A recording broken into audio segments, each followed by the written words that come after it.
মৰমৰ ছাত্ৰ-ছাত্ৰীসকল তোমালোক সকলোকে শুভম ভদ্ৰ ইউটিউব চেনেলটোলৈ স্বাগতম জনাইছো। আজিৰ এই ভিডিঅ'টোত মই তোমালোকৰ বাবে লৈ আনিছো ষষ্ঠমান শ্ৰেণীৰ যি বিজ্ঞানৰ সাধাৰণ বিজ্ঞানৰ কিতাপ আছে সেই সাধাৰণ বিজ্ঞানৰ কিতাপৰ লেসন নম্বৰ 3 অৰ্থাৎ সুস্বাস্থ্যৰ বাবে খাদ্য। এই লেসনটোত থকা সকলোবিলাক অনুশীলনী আৰু পাঠভিত্তিক প্ৰশ্ন উত্তৰ। তোমালোকে নিশ্চয় বিজ্ঞানৰ কিতাপখন এতিয়ালৈকে পঢ়ি চাইছাই। সেই বিজ্ঞানৰ কিতাপখনত তোমালোকৰ ইংৰাজী আৰু অসমীয়া দুটা ভাগত আছে আৰু সেই দুটা ভাগত তোমালোকৰ প্ৰশ্ন উত্তৰবিলাক ইংৰাজীতো আছে অসমীয়াতো আছে।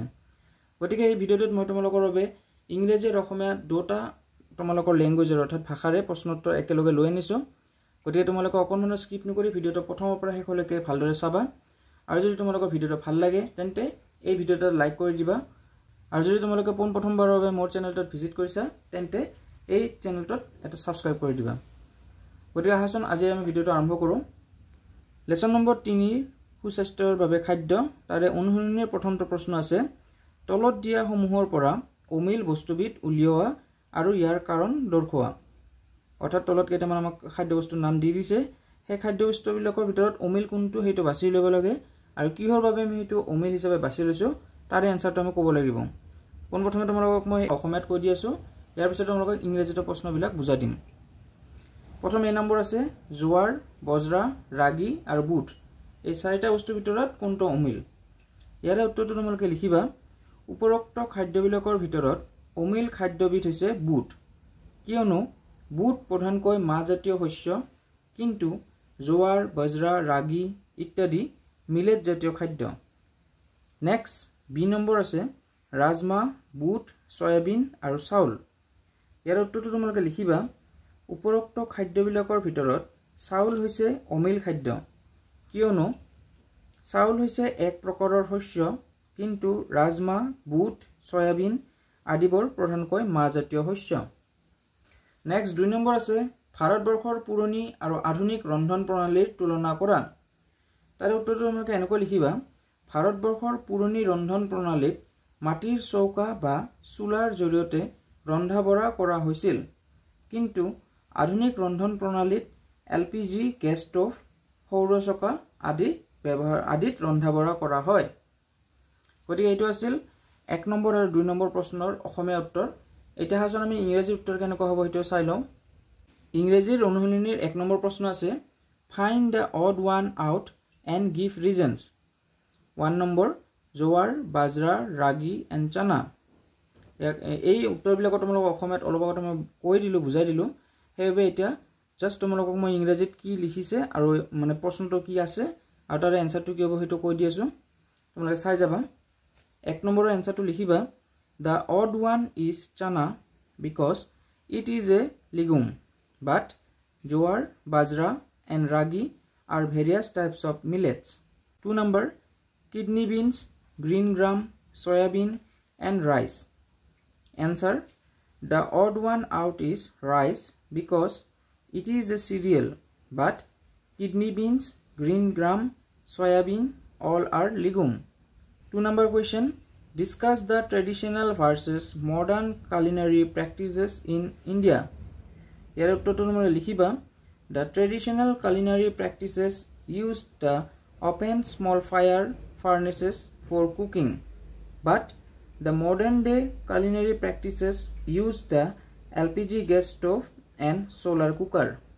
ইয়াৰ পিছত অসমীয়াত তোমালোকৰ 3 নম্বৰ প্ৰশ্ন আছে সকলো সোৱাদযুক্ত খাদ্য পুষ্টিকৰ নহয় আৰু সকলো পুষ্টিকৰ খাদ্যই সোৱাদযুক্ত নহয়, আলোচনা কৰা। ইয়াৰ উত্তৰটো তোমালোকে এনেকৈ লিখিবা। কিছুমান সোৱাদযুক্ত খাদ্য পুষ্টিকৰ নহয় কিয়নো তাত জীৱদেহৰ বাবে প্ৰয়োজনীয় লাগতিয়াল উপাদানবোৰৰ অভাৱ থাকে, যেনে পাপৰ, চিপছ আদি। আনহাতে কিছুমান খাদ্য মুখৰোচক নহ'লেও সেইবোৰ পুষ্টিকৰ হয়, যেনে শাক-পাচলি। সেয়েহে সকলো আহাৰ সোৱাদযুক্ত হ'লেও পুষ্টিকৰ নহয়। এই সেম প্ৰশ্নটোৰে ইংৰাজী ভাৰ্চনটো হ'ব all delicious foods are not necessarily healthy while not all nutritious food taste good. Discuss with few examples. তাৰ এনসাৰটো লিখিবা তোমালোকে যে all delicious foods are not necessarily healthy while not all nutritious food taste good. For example, pizza, chips are very tasty but not healthy for our health.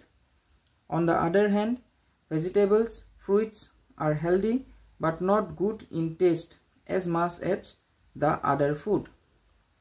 Next 4 number প্ৰশ্ন আছে তলত উল্লেখ কৰা তিনিবিধ খাদ্য সামগ্ৰীৰ তুমি কোনবিধ খাবা আৰু কিয় খাবা ইচ্ছা কৰিবা ইয়াৰে এ নম্বৰ অপচন আছে বটলত থকা ফলৰ ৰস বি নম্বৰ আছে সতেজত ফলৰ ৰস আৰু সি নম্বৰ আছে সতেজ ফল অৰ্থাৎ এই তিনিটা বস্তুৰ ভিতৰত তোমালোকে কোনটো খাবলৈ ইচ্ছা কৰিবা আৰু কিয় খাবলৈ ইচ্ছা কৰিবা ইয়াৰ উত্তৰটো তোমালোকে এনেকৈ লিখিবা যে মই সতেজ ফল খাবলৈ ইচ্ছা কৰিম অৰ্থাৎ সি নম্বৰ উত্তৰটো অপচনটো হ'ব কাৰেক্ট কিয়নো সতেজ ফলটোৰ সকলো অংশৰ পৰা প্ৰয়োজনীয় সকলো উপাদান পাব পৰা যায় সেম প্ৰশ্নটোৰ ইংলিছ অপচনটো হ'ব 3 foods items are given below 1 canned fruit juice 2 fresh fruit juice 3 fresh fruit which food items would you prefer to eat and why ইয়াৰ উত্তৰটো তোমালোকে এনেকৈ লিখিবা I would prefer to eat fresh fruit because it has all essential nutrients. Next 5 number প্ৰশ্ন আছে চেনি এবিধ শৰ্কৰাযুক্ত খাদ্য চেনিত iodine মিলালে নীলা কলা বৰণৰ নহয় ইয়াৰ সমৰ্থনত কাৰণ দৰ্শোৱা ইয়াৰ উত্তৰটো তোমালোকে এনেকৈ লিখিবা যে চেনি শৰ্কৰাযুক্ত খাদ্য বাবে তাত শ্বেতসাৰ নাথাকে হেহে চেনিত আয়োডিন মিহলি কৰিলে ই নীলা কলা বৰণৰ নহয় এগেইন সেম প্ৰশ্নৰ অসমীয়া ইংৰাজী ট্ৰান্সলেচন হ'ব 5 number sugar is an example of carbohydrate if sugar is tested with iodine solution it does not change its color to blue black what can be the possible reason tar answer to likhiba sugar does not have starch in it that is why if sugar is tested with iodine solution then it does not change its color to blue black next 6 number প্ৰশ্ন আছে millet বৰক পুষ্টিকৰ খাদ্য হিচাপে গণ্য কৰা হৈছে আমি কেৱল মিলেট খালে শৰীৰৰ লাগতিয়াল পুষ্টিসমূহ পামনে আলোচনা কৰা তাৰ উত্তৰটো তোমালোকে এনেকৈ লিখিবা যে মিলেটত প্ৰটিন খাদ্য আহ ক্যালসিয়াম ম্যাগনেসিয়ামৰ দৰে পৰিপোষক বহু পৰিমাণে থাকে কিন্তু কেৱল মিলেট খালে শৰীৰত লাগতিয়াল পুষ্টিসমূহ পোৱা নাযায় কিয়নো মিলেটত ভিটামিন কম পৰিমাণে থাকে এই প্ৰশ্নটিৰ ইংলিছ প্ৰশ্নটো হ'ব Why are millets considered as healthy choice of food? Can millet consumption alone suffice for the nutritional requirement of the body? Discuss. Tar answer to likhiba millet is very rich in proteins, fibers, calcium, iron, potassium, magnesium, etc. Therefore, millet is considered as a healthy food, but due to lack in vitamin present we does not survive only by consume millets.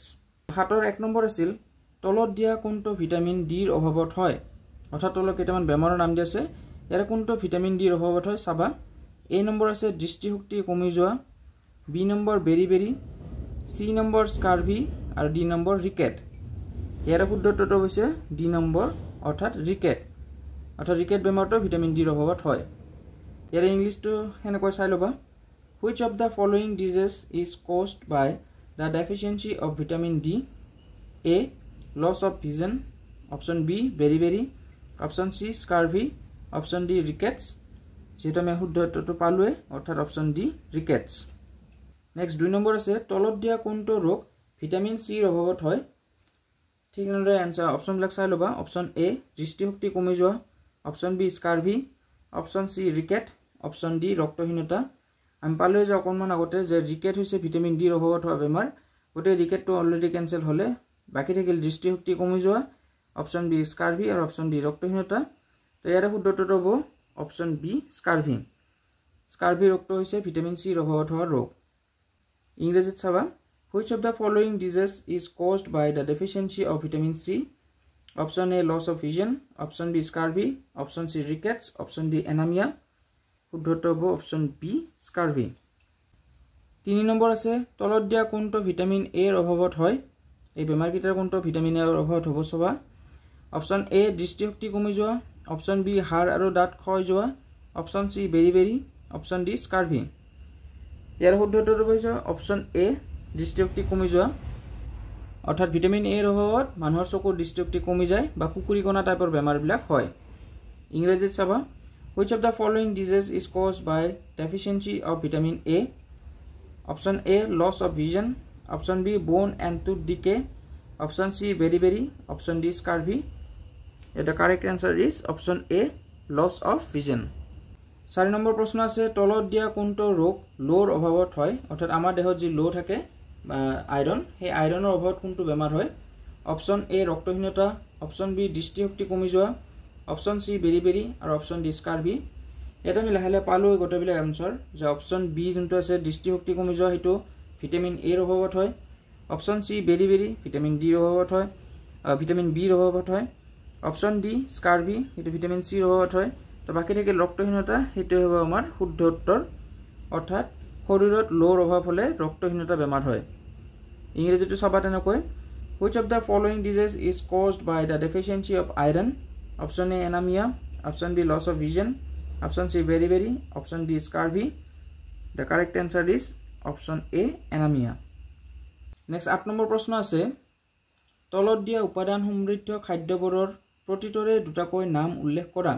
কেইটামান তোমালোকক খাদ্যৰ নাম দিয়া আছে, মানে খাদ্যৰ উপাদান, সেই খাদ্যৰ উপাদানবিলাক কি কি খাদ্যত পোৱা যায় সেইবোৰ লিখিব দিছে। উত্তৰটো চাবা স্নেহ পদাৰ্থ ক'ত পোৱা যায়, বাদাম আৰু কাজুত, শ্বেতসাৰ ভাত আৰু আলুত, আজাতীয় মানে তোমাৰ খাদ্যৰ উপাদান আলু আৰু শাক পাচলিত পোৱা যায়, আৰু প্ৰটিন জাতীয় উপাদানবিলাক বুট আৰু মাছ। ইয়াৰে ইংৰাজী ডাবিং অৰ্থাৎ ইংৰাজী ট্ৰান্সলেশ্যনটো চাবা name two foods rich in A fats, B starch, C dietary fibre and D protein. এনচাৰটো লিখিবা A fats groundnut and cashew, B starch boil rice potato, C dietary fibre pulses banana, D protein meat fish. গতিকে ছাত্ৰ ছাত্ৰীসকল এইখিনি আছিল তোমালোকৰ 6ষ্ঠমান শ্ৰেণীৰ বিজ্ঞানৰ যি ভাগ 1, সেই বিজ্ঞানৰ ভাগ 1ৰ লেচন নম্বৰ 3ৰ সকলোবিলাক অনুশীলনী প্ৰশ্নোত্তৰ। তোমালোকে যদি এতিয়ালৈকে ভিডিঅ'টো চাই আছা তেন্তে তোমালোকক বহুত বহুত ধন্যবাদ। আশা কৰোঁ তোমালোকৰ ভিডিঅ'টো ভাল লাগিছে। যদি তোমালোকৰ ভিডিঅ'টো ভাল লাগে ভিডিঅ'টো লাইক কৰি তোমালোকৰ লগ বন্ধু বান্ধৱীৰ মাজত ভিডিঅ'টো যিমান পাৰা সিমান শ্বেয়াৰ কৰিবা, আৰু ভিডিঅ'টোত তোমালোকৰ প্ৰশ্নোত্তৰবিলাক যদি তোমালোকৰ শিক্ষাগুৰুৱে কোৱাৰ নিচিনাকৈ মিলিছে বা প্ৰশ্নোত্তৰবিলাক যদি তোমালোকৰ ভাল লাগিছে তেন্তে কমেণ্ট বক্সত তোমালোকৰ নিজৰ যিটো মতামত সেই মতামতটো জনাবা। আৰু যদি তোমালোকৰ ভিডিঅ'টো কিবা কাৰণত বেয়া লাগিছে বা তোমালোকৰ আখৰবিলাক বুজি পোৱা নাই, ভিডিঅ'টোৰ কোৱালিটি বেয়া হৈছে বা তোমালোকে মই বুজোৱা ষ্টাইলটো ভাল পোৱা নাই, তেন্তে সেই সকলোবিলাক তোমালোকে ভিডিঅ'ৰ কমেণ্ট বক্সত জনাবা। আৰু আশা কৰোঁ তোমালোকে প্ৰথমবাৰৰ বাবে যদি এই চেনেলটোত আহিছা এই চেনেলটো ছাবস্ক্ৰাইব কৰি থৈ যাবা। আৰু দুটামান প্ৰশ্ন তোমালোকক মই সুধিব বিচাৰোঁ যে তোমালোকে আৰু কি কি লেচনৰ প্ৰশ্নোত্তৰ বা কি কি তোমালোকৰ ক্লাছৰ প্ৰশ্নোত্তৰ তোমালোকে জানিব খোজা, বা এই ভিডিঅ'টোত মই কেনেদৰে কিছুমান মানে ষ্টেপত ভাল কৰিব পাৰোঁ, বা আন কি কি প্ৰশ্নোত্তৰ তোমালোকৰ পৰীক্ষাৰ বাবে প্ৰয়োজনীয় হয়, সেই সকলোবিলাক কমেণ্ট ছেকশ্যনত মোক জনাবা, যাতে নেক্সট মই কি টাইপৰ ভিডিঅ' তোমালোকৰ বাবে লৈ আনিব পাৰোঁ, সেইটোৰ বাবে মই প্ৰিপেয়াৰ হৈ থাকিব পাৰোঁ। আহাচোন আমি দুটামান অতিৰিক্ত প্ৰশ্নোত্তৰ পিনে আগবাঢ়োঁ। এই লেচনটোৰ প্ৰথমটো অতিৰিক্ত প্ৰশ্ন বেৰি কি ভিটামিনৰ অভাৱত হয়। বেৰি disease occurs in deficiency of. ইয়াৰে এনচাৰটো লিখিবা ভিটামিন বি অৰ্থাৎ খাদ্যপান বি। 2 নম্বৰ কিহৰ অভাৱত গৰল ৰোগ হয়। Goitre disease is caused by the deficiency of. ইয়াৰ উত্তৰটো লিখিবা আয়োডিন অৰ্থাৎ আয়োডিনৰ অভাৱত গৰল ৰোগ হয়। এইখিনি আছিল তোমালোকৰ 6ষ্ঠমান শ্ৰেণীৰ বিজ্ঞানৰ প্ৰথম ভাগৰ লেচন নম্বৰ 3 সকলোবিলাক প্ৰশ্নোত্তৰ। সোনকালে লগ পাম তোমালোকক এই চেনেলৰ নেক্সট এটি ভিডিঅ'লৈ। তেতিয়ালৈ ধন্যবাদ।